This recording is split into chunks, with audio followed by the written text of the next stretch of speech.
Not every survivor comes home with a medal. Some are left behind, abandoned in the dirt, forgotten by the very hands that should have protected them. When I found this one, it was a casualty of war. Hands torn off, choked by dust, a heartbeat lost under a layer of human neglect. They called it trash. I called it an extraction. It's time to clean the wounds and bring this veteran back to the front line. Welcome to the urban military.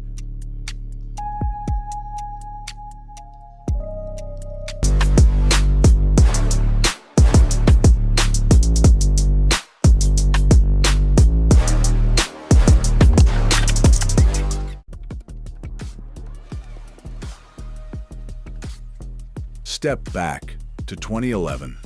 The world was obsessed with slim and elegant, but Diesel was busy forging a different path. They weren't making jewelry. They were building gear for the urban frontier.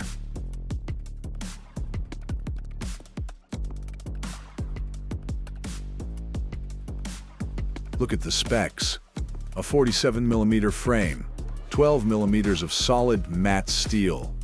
At 109 grams, it doesn't just sit on your wrist, it anchors you. It's the weight of a loaded magazine, the density of a real tool, built to survive the concrete jungle.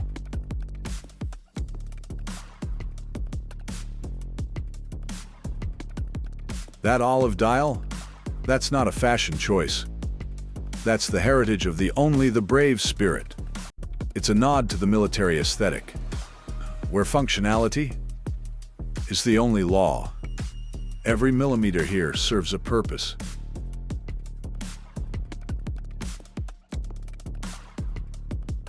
This isn't a vintage relic. It's a veteran, born in 2011, abused by the streets, and now ready to report back for duty.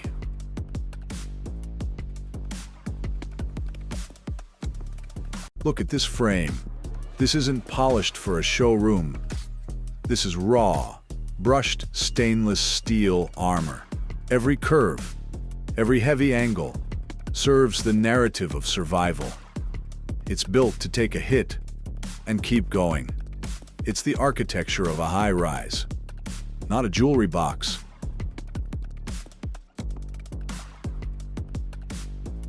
And then there's the palette. Matte black and that specific dusty olive.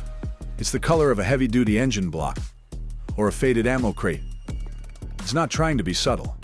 It's trying to disappear into the oil stains, the soot, and the grit of the working day. It's functionality over fashion.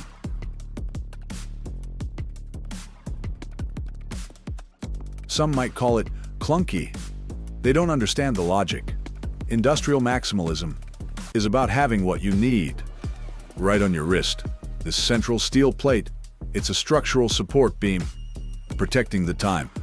In a world of clones, this beast stands its ground. A true veteran.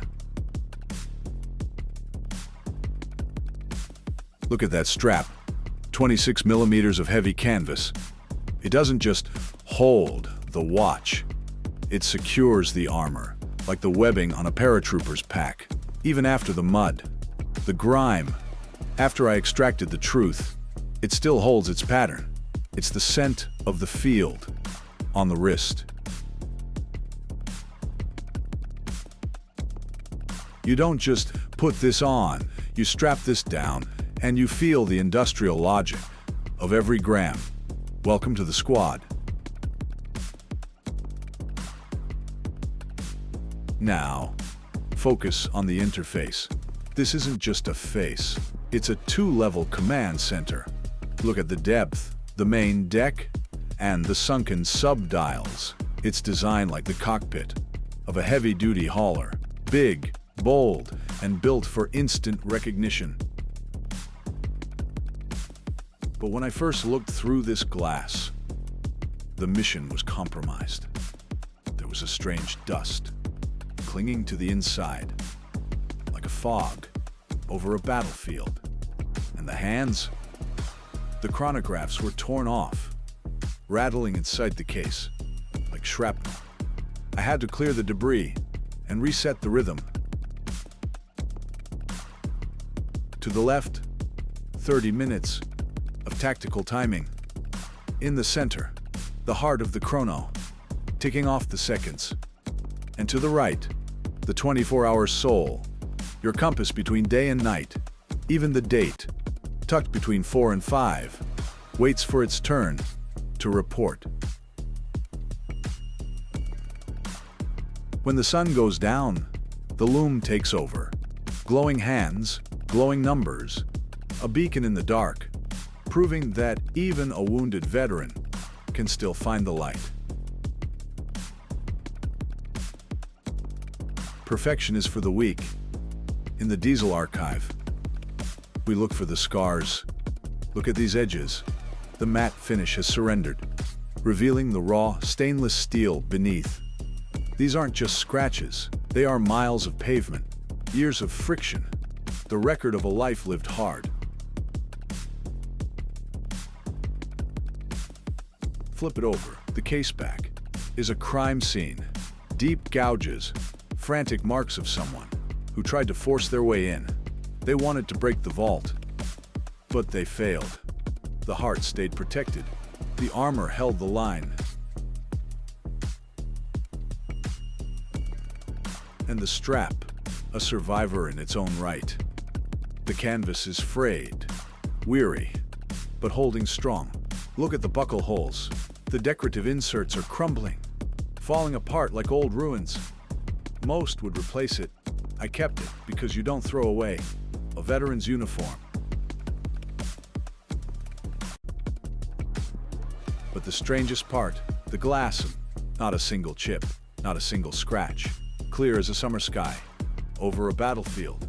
It's as if the watch made sure you could always see the time, no matter how hard you hit the ground.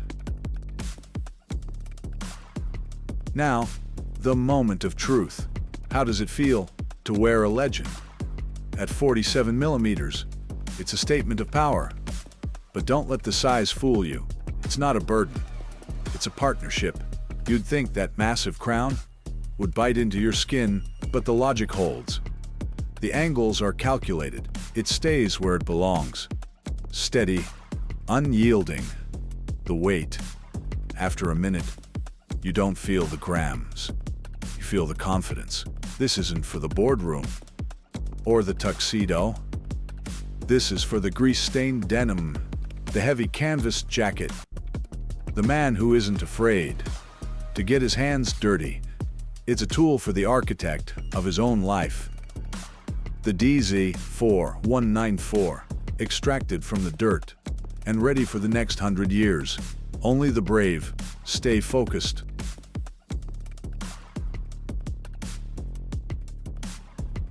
So, the file is almost closed. Is the DZ-4194 worth the hunt? Today? If you're looking for a shiny toy, walk away.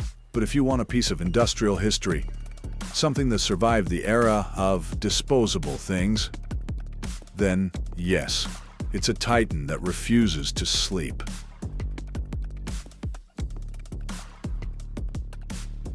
But be warned, finding one in the wild is a gamble. You'll fight with crumbling inserts. You'll find dust where there should be light, and hands that have lost their way. You don't just buy this watch, you adopt its scars. You become its mechanic, its guardian. This is the Diesel archive. We don't collect watches. We preserve the grit. If you respect the steel, if you understand the weight, then you belong here.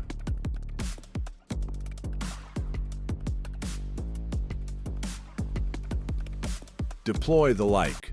Lock in the subscription. Don't let the history fade to black. The archive is growing. See you at the next extraction.